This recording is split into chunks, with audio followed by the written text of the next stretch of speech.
আজকের এই ভিডিওতে আপনারা বৃষ রাশি রোহিণী নক্ষত্রের কর্মজীবন সম্পর্কে বিস্তারিত জানতে পারবেন।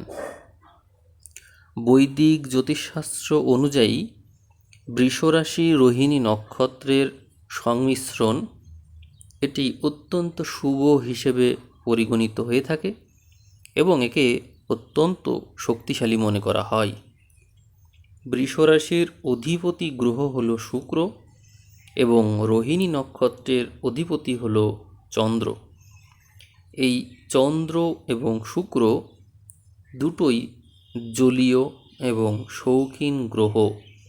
এদের প্রভাবে আপনার কর্মজীবনে অবশ্যই সৃষ্টিশীলতা, স্থায়িত্ব এবং বস্তুগত সমৃদ্ধি আসবে। রোহিণী নক্ষত্রের জাতক জাতিকা হিসেবে আপনাদের কর্মজীবন মূলত চন্দ্রের মহাদশা দিয়ে শুরু হয় এবং পর্যায়ক্রমে অন্যান্য গ্রহের দশা আপনারা পার করেন। আপনারা চন্দ্রের মহাদশা 10 বছর পেয়ে থাকেন, কিন্তু জন্মকালীন চন্দ্রের অবস্থানের উপর ভিত্তি করে কম বা বেশি হয়ে থাকে। তবে অবশ্যই চন্দ্রের মহাদশা আপনারা 1 মাস হলেও পেয়ে থাকেন। তো সেক্ষেত্রে রোহিণী নক্ষত্রের অধিপতি স্বয়ং চন্দ্র হওয়ার কারণে জাতক জাতিকাদের মধ্যে কর্মজীবনের দৃষ্টিকোণ থেকে বিবেচনা করলে মানসিক বিকাশ এবং প্রাতিষ্ঠানিক শিক্ষার ভিত্তি এই চন্দ্রের প্রভাব দিয়েই শুরু হয়। আপনারা জানেন চন্দ্র মনের কারক। এই জন্য জীবনের শুরুর ভাগ থেকেই আপনাদের মন অত্যন্ত কল্পনাপ্রবণ এবং সংবেদনশীল হয়ে থাকে। কলা, সাহিত্য বা সৃজনশীল বিষয়ের প্রতি ছোটবেলা থেকেই তীব্র ঝোঁক তৈরি হয়। এরপরে যখন মঙ্গলের দশা আসে, সেই মঙ্গলের দশা আপনারা সবাই 7 বছর ধরে পার করেন। এই 7 বছরে সাধারণত কৈশোর বা প্রাথমিক যুবা অবস্থা নির্দেশিত হয়, অর্থাৎ পড়াশোনা শেষ করে ক্যারিয়ারে প্রবেশের মুখে আছেন আপনারা। তো কর্মস্পৃহায় মঙ্গল এই বৃষ রাশির জন্য সপ্তম এবং দ্বাদশপতি হয়ে থাকে। ফলে আপনাদের মধ্যে প্রচণ্ড এনার্জি এবং প্রতিযোগিতামূলক মনোভাব তৈরি হয়। ক্যারিয়ারের সূচনায় আপনারা কারিগরি বিদ্যা, ইঞ্জিনিয়ারিং, ডিফেন্স বা যে কোনো প্রতিযোগিতামূলক পরীক্ষার মাধ্যমে ক্যারিয়ারের সূচনা করার জন্য এই দশাটিকে সম্ভাবনাময় করে তোলেন এবং কর্মজীবনে কিছুটা তাড়াহুড়ো বা অস্থিরতা চলে আসে। যেহেতু এই মঙ্গল দ্বাদশপতি, এই জন্য অনেকে এই সময়ে যারা ঘরের মধ্যে আবদ্ধ ছিল তারা বহির্মুখী হয়ে ওঠে, অর্থাৎ এক্সট্রোভার্ট হয়ে ওঠে এবং নানা রকমের কলা বিদ্যায় পারদর্শী হয়ে ওঠে। স্কুলে কলেজে আপনারা নানা রকমের অ্যাক্টিভিটিসের সাথে জড়িয়ে পড়েন এবং নিজেদের প্রতিভা প্রকাশ করতে শুরু করেন। বিভিন্ন জায়গা থেকে আপনারা পুরস্কারও পেয়ে থাকেন এবং মনে হয় যেন জন্মগতভাবেই প্রতিভাগুলো আপনারা অর্জন করেছেন। কিন্তু এতে কি হয়, এতে আপনি আপনার যে পড়াশোনা সেখান থেকে ক্ষেত্র বিশেষ পিছিয়ে যান। এছাড়াও এই সময়ে ভ্রমণ যোগটা মাত্রাতিরিক্ত বৃদ্ধি পেতে দেখা যায় দ্বাদশপতির কারণে। এরপরে যখন রাহুর মহাদশা আসে 18 বছর, মঙ্গলের পরেই এই রাহুর মহাদশা, এটি আপনার ক্যারিয়ারের জন্য অত্যন্ত গুরুত্বপূর্ণ টার্নিং পয়েন্ট হয়ে থাকে। এই সময় মহাজাগতিক উত্থান হয়ে থাকে। এই রাহু বৃষ রাশিতে উচ্চস্থ হয় বলেও ক্ষেত্রবিশেষ গণ্য হয়।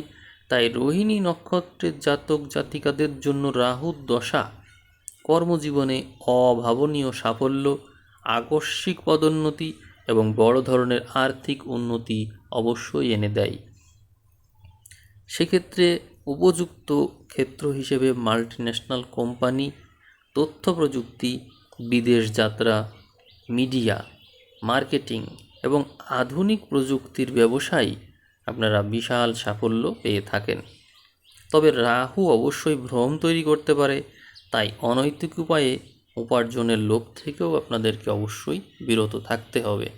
আপনারা মনে রাখবেন যে রাহু সবসময় উচ্চাকাঙ্ক্ষা তৈরি করে থাকে, অবাস্তব যে বিষয় আছে সেই বিষয় নিয়ে আপনাদেরকে ভাবাতে পারে, যা আপনি করতেও পারবেন না সেই বিষয় নিয়েও আপনাকে উচ্চাকাঙ্ক্ষা দিয়ে সেদিকে ছুটাতে পারে, দুরাশা তৈরি করতে পারে।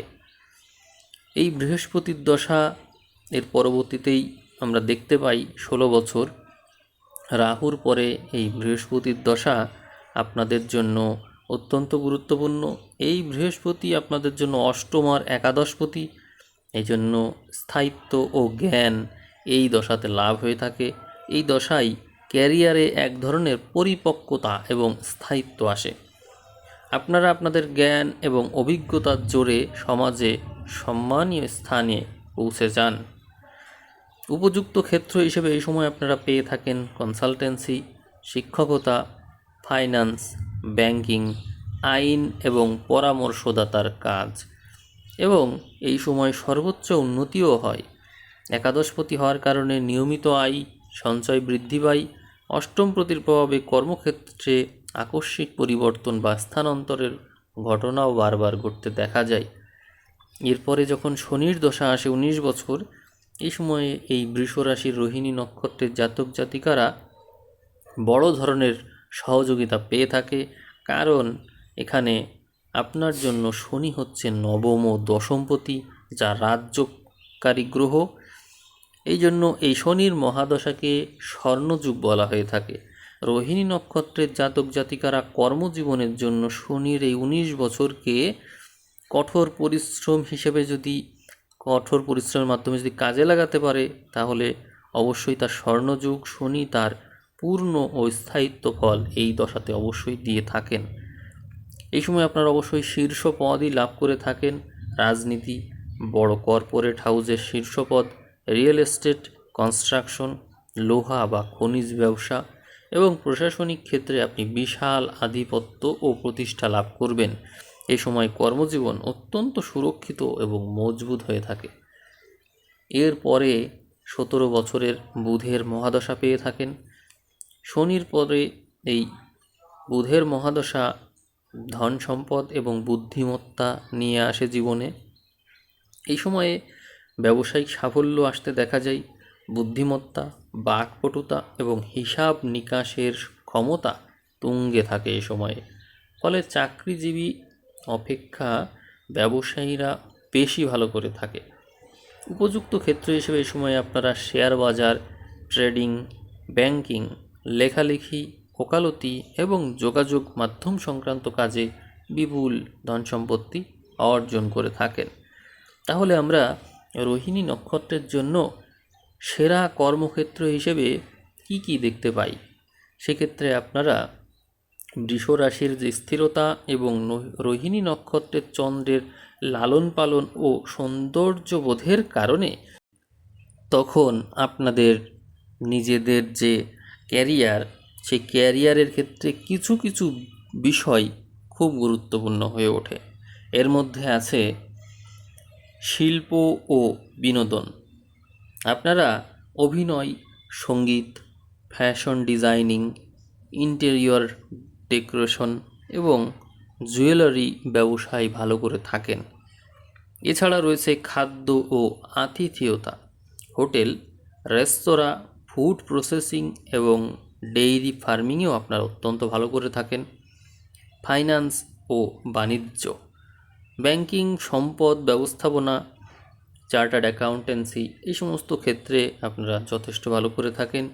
কৃষি ও রিয়েল এস্টেট, জমির কেনাবেচা এবং আধুনিক চাষাবাদের ক্ষেত্রে আপনাদেরকে ভালো করতে দেখা যায়। কর্মজীবনের ইতিবাচক দিক রয়েছে, আপনাদের জীবনে রয়েছে কিছু চ্যালেঞ্জ। সেক্ষেত্রে পজিটিভ দিক হলো আপনি কর্মক্ষেত্রে অত্যন্ত বিশ্বস্ত, ধৈর্যশীল এবং আকর্ষণীয় ব্যক্তিত্বের অধিকারী হয়ে থাকেন। মানুষ আপনার উপর সহজেই ভরসা করতে পারে।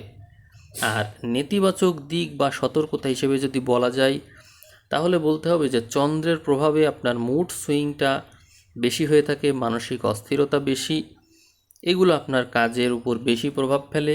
অতিরিক্ত বিলাসবহুল জীবনযাপনের প্রবণতা আপনার ক্যারিয়ারের শুরুর দিকে সঞ্চয়ে বাধা দেয়। তাড়াহুড়ো করে আপনি অনেক ভুল সিদ্ধান্ত নিয়ে ফেলেন, আপনার মধ্যে জেদি মনোভাব তৈরি হতে পারে, আর সেই কারণে সহকর্মীদের সাথে দূরত্ব তৈরি হয়ে যায়। তো সেই বিষয়ে আপনাকে অবশ্যই সাবধান থাকতে হবে। আপনি আপনার কর্মজীবনে কোন দশা বা অন্তর্দশা পার করছেন, কোনো বিশেষ সংকট বা সিদ্ধান্তের মুখোমুখি হয়েছেন কি না, সেই অনুযায়ী এই চ্যানেল থেকে কনসালটেশন নিতে পারেন। কনসালটেশন অবশ্যই চার্জ যুক্ত। যাদের কনসালটেশন দরকার আছে তারা কমেন্ট করলে ওখানে আপনারা চ্যানেলের কনসালটেশন নাম্বার পেয়ে যাবেন। তো কেমন লাগলো আজকে আপনার এই ক্যারিয়ার বিষয়ে, কর্মজীবন বিষয়ে আলোচনা?